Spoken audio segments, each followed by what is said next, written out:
as he spun away. 2 more slashed across his chest. The wounds weren't deep enough to be dangerous. The bloodletting intended to weaken, not to kill.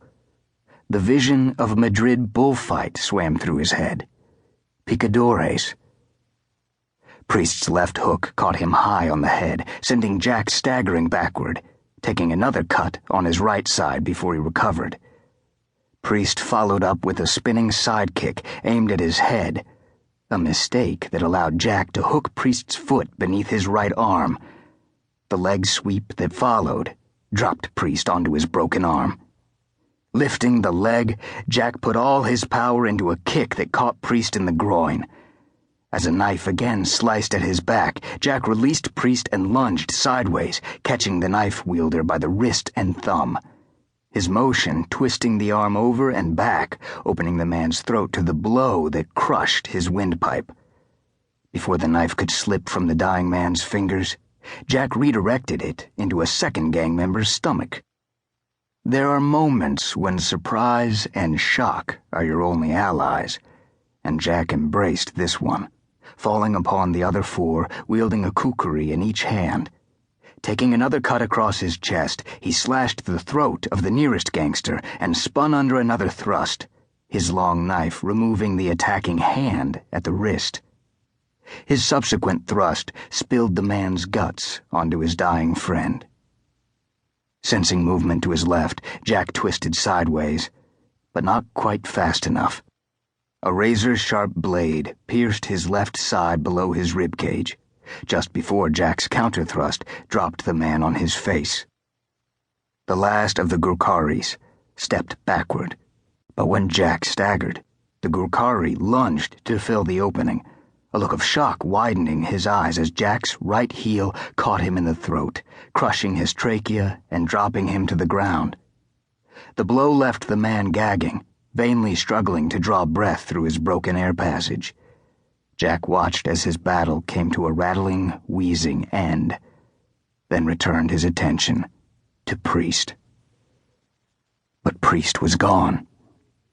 Taking a half-dozen steps forward, Jack swept the alley with his gaze, but there was no sign of the man.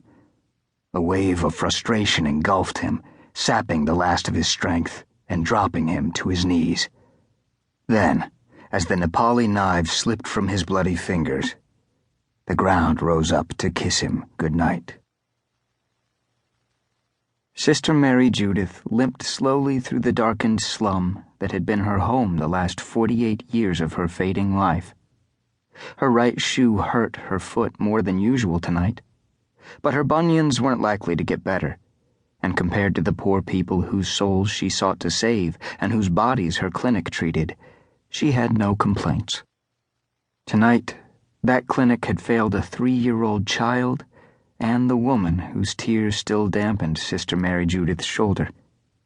Malaria had taken the little girl from her mother's arms and into God's. Solara, such a beautiful name, a name that had been repeatedly sobbed into her left ear as the mother wept in her old arms. She was so lost in the memory that she failed to notice the running man until he staggered into her, knocking Sister Mary Judith to the ground. Although pain lanced through her left hand, she did not cry out, but the cry of pain from the running man followed him into the darkness. Rubbing her wrist, the sister flexed her fingers. It wasn't broken. She'd always been blessed with strong bones, and thankfully, her advancing years had failed to rob her of that blessing. Apparently, the Lord needed her bones strong so she could continue to aid these people. Struggling back to her feet, Sister Mary Judith glanced in the direction the man had disappeared. What had he been running from? Not really running, more of a barely controlled stagger, with one arm hanging limply at his side. Something had so terrified him that he had forced himself to flee despite injuries that would have curled a strong man into a fetal ball. Turning to look in the direction from which the man had come, a new thought occurred to her. He couldn't have come that far from whoever had injured him. If it had been a gang fight, perhaps others lay injured or dying. Sister Mary Judith turned her steps in that direction.